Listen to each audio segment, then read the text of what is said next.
जय शिवराय. मी पांडुरंग कदम. आज आपण बोलणार आहोत अजय बावस्कर म्हणजे खंड्या याच्याबद्दल या ठिकाणी बोलणार आहोत. तर अजय बावस्कर म्हणजे हा खंड्या कुठला, तर ते सगळ्यात पहिल्यांदा या ठिकाणी तुम्हाला सांगतो. हा खंड्या म्हणजे नगरचा हा खंड्या आहे. तर हा खंड्याला काय वाटलं माहितीये का, की आपण मनोज जरांगे पाटील म्हणजे आपल्या दादाच्या त्या स्टेजवरती जावं आणि स्वतःचा मोठाडपणा मिरवण्यासाठी दादाला पाणी पिण्यासाठी या ठिकाणी विनंती करावी. मग स्वतःचा मोठाडपणा मिळवण्यासाठी या ठिकाणी तो स्टेजवरती गेला. त्याला कुणी पाठवलं होतं हे आपल्या सगळ्यांना माहिती आहे, परंतु दादाला माहिती होतं या गोरगरीब मराठ्यांचं कल्याण कशामध्ये आहे. त्यामुळं दादांनी कोणाचंच ऐकलं नाही आणि या ठिकाणी त्या खंड्याच्या म्हणण्यानुसार सुद्धा या ठिकाणी दादांनी पाणी पिलं नाही. म्हणून खंड्याची गाण म्हणजे आता ते जळायला लागली त्याची. तुम्हाला आता ते काय अपशब्द मला काढायचे नाहीत, पण त्याची जळायला लागली. त्याची तळपायाची आग मस्तकाला गेली. मी महाराज आहे आणि मोहा अपमान होतो, मोहा अपमान. त्याचा अपमान झाला म्हणून त्याची इतकी तळपळ व्हायला लागली.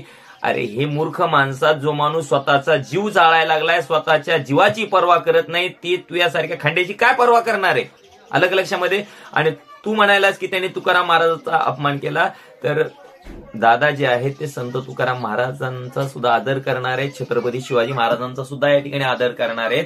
त्यामुळं त्यांचा ते कधीही अपमान करत नाहीत. पण चुकून झाला असेल तर त्याच्याबद्दल या ठिकाणी त्यांनी माफी सुद्धा मागितलेली आहे. परंतु खंड्या, तुला तेवढ्याच गोष्टीचा या ठिकाणी खूप राग यायला, त्याचाच तुला लय अपमान वाटायला लागलाय.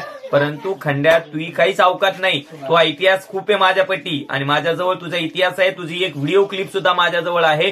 परंतु मी वारकरी संप्रदायाचा पाईक आहे, त्यामुळं मला तुझी ती व्हिडिओ क्लिप व्हायरल करायची नाही. परंतु खंड्या, तुला मी सांगू इच्छितो या व्हिडिओच्या माध्यमातून, खंड्या, जर तू यदा कदाचित जास्त बुकण्याचा प्रयत्न केलास, दादाला बदनाम करण्याचा जर तू प्रयत्न करत असतील, तर खंड्या नाईलाज असतो, मला तुझी व्हिडिओ क्लिप या ठिकाणी या महाराष्ट्रामध्ये व्हायरल करावी लागेल. त्यामुळं खंड्या, तुला विनंती नाही, सूचना नाही, काय समजायचं तर समज, पण यापुढं माध्यमांसमोर येऊन जी बगबग चालवलेली आहे ती कृपया ती बगबग या ठिकाणी तू बंद करावीस.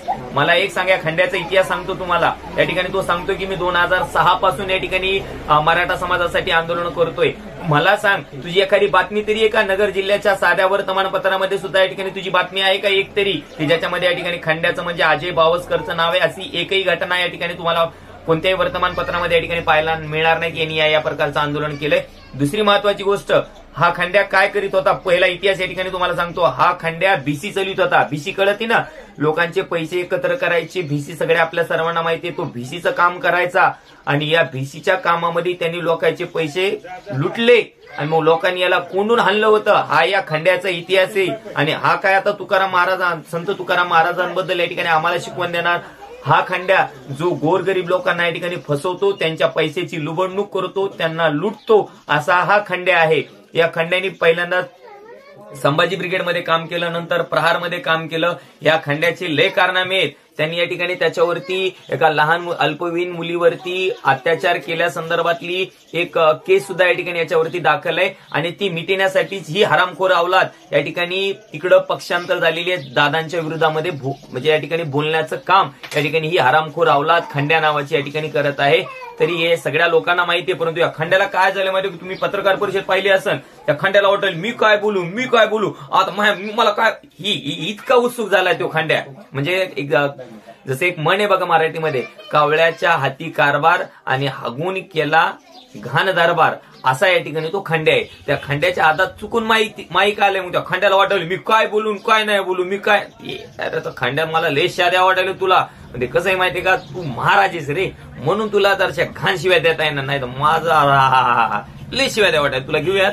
तर तू काय म्हणला की दादांनी जे आहे की दादांना असं वाटू लागलं की शिंदे साहेबाच्या हाताने या ठिकाणी त्यांनी मैदानावरती येवा. अरे दादाला या मोठारपणाची काहीच फरक पडत नाही रे. ती मोठारपणासाठी मरणारे माणसं तुझ्यासारखी असते.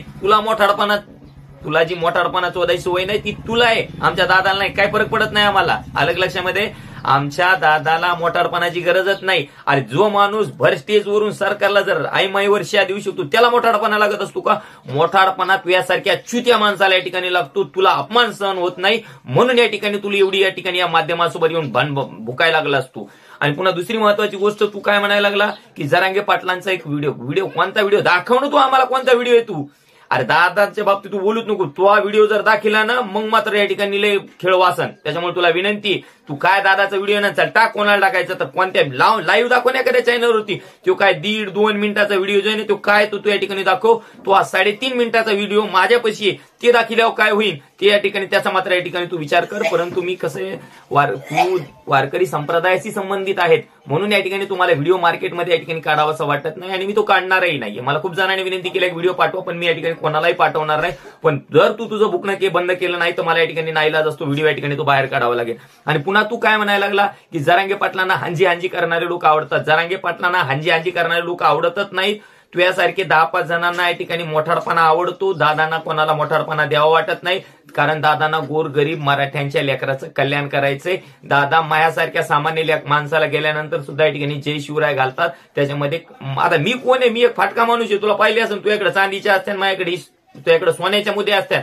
माझ्याकडे ही चांदीची आहे, स्वतःच्या कष्टाने या ठिकाणी मी घेतलेली आहे. त्यामुळे तुला सांगू इच्छितो की या ठिकाणी दादा माझ्यासारख्या गोरगरिबाच्या लेकराला भेटल्यावर जय शिवराय घालतात, आमच्याशी प्रेमाने बोलतात. मग आणखीन काय पाहिजे? तो म्हणणं एकच होतं की माया हाताने पाणी प्यायला पाहिजे होतं आणि मोहा मोठाडपणा व्हायला पाहिजे होता. परंतु दादाला ती मोठाडपणाची वेळ नव्हती. तो अरे आपले लहान आले लेकरं पहिली दुसरीचे पाया पडू लागले, रे दादा पाणी प्या. ज्यावेळेस या सगळ्या महाराष्ट्रातील मराठा बांधवांची हाक दादानी ऐकली, त्यांना ज्यावेळेस या लोकांचं विनंती सहन झाली नाही त्यावेळेस दादानी पाणी पिलं. परंतु तुला वाटत होतं की मी म्हणलं म्हणून पाणी प्यावं नाही, मी म्हणलं म्हणून पाणी पिले नाही म्हणून ती इतकी आग झालेली, बाकी दुसरं काहीच नाहीये. आता दुसरी महत्वाची गोष्ट, दादांना हांजी हांजी करणारे लोक आवडत नाहीत. दादांना आमच्यासारखे गोरगरिबाचे लेकरे आवडतात, जे रात्रंदिवस या ठिकाणी समाजाच्या ठिकाणी झटत असतात. ती लोक या ठिकाणी आवडतात. तुला काय म्हणायचं या ठिकाणी तू म्हणू शकतोस. आणि परत या ठिकाणी तू पल्लवी ताईबद्दल या ठिकाणी बोलतोय. अरे तू त्या जरांगे पाटलांचं जे कुटुंब आहे ना, या कुटुंबाचा उपकार आमचा मराठा समाज या ठिकाणी या आयुष्यात काय पुढच्या आयुष्यात सुद्धा या ठिकाणी कधी विसरू शकणार नाही. एवढे मोठे उपकार या ठिकाणी जरांगे पाटलांच्या कुटुंबाचे सर्व मराठा समाजावरती आहेत. आणि तू काय सांगायला लागलास? तू मला सांग, तुझी बायको तू लेकरं कधी आंदोलनात उतरलेत का? कधीतरी तुझी बायको किंवा तुझी लेकरं या ठिकाणी आंदोलनामध्ये उतरलेले आहेत का? जरांगे पाटलांचं अख्खं कुटुंब या ठिकाणी या कार्यासाठी या ठिकाणी लागलेलं आहे. मला एक सांगायचंय, आताचं जे आंदोलन होतं 4 दिवस झालं, जरांगे पाटलांच्या घरच्यांनी सुद्धा या ठिकाणी अन्नाचा कण खाल्ला नव्हता. त्याच्यासाठी लय मोठं मौन लागतं. त्यामुळे तुझी अवकात नाहीये एवढ्या या ठिकाणी सारं बोलण्याची, तुला अधिकार नाही. आणि पुन्हा दुसरी गोष्ट, तू काय म्हणला की मराठा समाजाची सध्या आंदोलनाची जी अवस्था आहे तिचा ड्रायव्हर पेलेला आहे आणि त्यामुळे गाडी कधीही खड्ड्यात जाऊ शकते. तर खंड्या, तुला सांगू इच्छितो, ड्रायव्हर पेलेला नाही. तुझ्यासारखे 1-2 प्रवासी या ठिकाणी पेलेले होते आणि ते हरामी प्रवासी या ठिकाणी या आंदोलनाला बदनाम करण्याचं या ठिकाणी काम करतायत. मनोज जरांगे पाटील म्हणजे आमचे दादा या ठिकाणी आंदोलनाची दिशा योग्य त्या दिशेने नेत आहेत आणि आम्ही सगळे मराठे मनोज जरांगे पाटील म्हणजे दादा यांच्या पाठीमागे या ठिकाणी खंबीरपणे उभे आहेत. बरं झालं तुझ्यासारखे दारू पेलेले जे प्रवासी आहेत ते वेळीच बाजूला पडले. यदा कदाचित हे प्रवासी जर आणखीन काही दिवसांनी पडले असते तर पूर्ण गाडीला बदनाम झाला असतं, ड्रायव्हरची सुद्धा या ठिकाणी बदनामी झाली असती. आता आम्हाला सगळ्यांना कल्पना आहे की याच्यातला एक प्रवासी जो पेलेला आहे, धाब्यावर बसून या ठिकाणी बडबड करायला, त्यातला तू एक प्रवासी आहेस. आणि दुसरी महत्वाची गोष्ट, आणखीन तू यासारखे 10-5 प्रवासी निघतील, त्यांचं आम्हाला या ठिकाणी त्यांच्यावरती आम्हाला चिंतन करावं लागेल आणि त्यांना असं नाही आता लाद घालून हाकलून द्यावं लागेल. आणि त्याच्यातलं तू बरं झालं मनाने गेला, नाही तर तुला सुद्धा या ठिकाणी लाद घालून या ठिकाणी हाकलून द्यायची वेळ आली असती. तुला बोलण्यासारखं या ठिकाणी खूप आहे. परंतु या ठिकाणी परत तू काय म्हणाला की मनोज जरांगे पाटील यांनी समाजाचं वाटोळं केलं. काय वाटोळं केलं तू सांग ना. तू कल्याण करणार आहे का मराठा समाजाचं? तू काय कल्याण करणार आहे? घे ना एक प्रेस कॉन्फरन्स आणि त्या प्रेस कॉन्फरन्समध्ये या ठिकाणी त्या पत्रकार परिषदेमध्ये तू सांग ना की मी मराठा समाजाचं या ठिकाणी कल्याण करणार आहे आणि माझ्या पाठीमागे या, बघू तुझ्या मागे किती मराठे येते. कुत्र येणार नाही, साधं कुत्र सुद्धा येणार नाही. खंड्या तुझ्या मागं कुत्र सुद्धा येणार नाही. ती तुझी अवकात आहे. तू म्हणायला ना जरांगे पाटलांनी या ठिकाणी समाजाचं वाटोळ केलं, तर काय वाटोळ केलं आणि तू मराठा समाजाचं काय कल्याण करणार आहेस ते तू एकदा आम्हाला या ठिकाणी स्पष्टपणे सांग. तुला लय कणवळा आहे ना मराठा समाजाचा, तर मग काय कल्याण करणार आहेस तू? कुठं उपोषणाला बसणार आहे? काय कशा प्रकारची तुझी आंदोलनाची दिशा आहे? तू या ठिकाणी आम्हाला सांगण्याचा या ठिकाणी निश्चित प्रयत्न कर. आम्ही तुझ्या पाठीमागं खंड्या, तू जरी बेईमान असेल, लुटारू असतील तरी सुद्धा या ठिकाणी तुझ्या पाठीमागं आम्ही राहायला तयार आहोत. फक्त तू तुझी दिशा सांग या ठिकाणी कशा पद्धतीने आंदोलन करणार आहेस तर. आणि तू काय म्हणायला भुजबळला साहेब म्हणायला आणि जरांगे पाटील यांचा या ठिकाणी एकेरी उल्लेख करायला, याच्यावरून तू अवकात कळती की या ठिकाणी तू कोणाचा माणूस आहेस. आणि लटकत म्हणायला की मी फडणवीसचा माणूस नाही, मी भुजबळचा माणूस नाहीस, मग तू कोणाचा माणूस आहेस. तू नुसतं म्हणायला की मी सुद्धा मराठाचे, मी 2006 पासून या ठिकाणी आंदोलनात आहे, फक्त ते नावाला या ठिकाणी तू आंदोलनात आहे. तू फक्त आमचं लोकेशन पाहायला आला होता, कशा पद्धतीचं आंदोलन चालू आहे. तुला 100% बाहेर पडायचं होतं, तुला सरकारकडनं पाकिट भेटलेलं आहे, म्हणून या ठिकाणी सगळी जी तुझी वटवट चालू आहे ती दोन गोष्टीसाठी आहे. एक पहिली गोष्ट तुला पाकिट भेटलेलं आहे आणि दुसरी गोष्ट तुला तुझा जो अपमान झाला ना त्या अपमानामुळे या ठिकाणी तुझी जळायला लागलेली आहे. तर सगळ्यात महत्वाची गोष्ट म्हणजे तू पाय ना, तू काय म्हणाला की मी भुजबळाच्या विरोधात बी बोललेलो आहे, फडणवीसच्या विरोधातही बोललेलो आहे, पण भुजबळाला तू साहेब म्हणायला. मग जर तू भुजबळाला साहेब म्हणत असेल तर तू हा डीएनए चेक करावं लागेल का नाही करावं लागेल. तू मराठा नाहीस, तुला पुन्हा एकदा ओपन चॅलेंज आहे.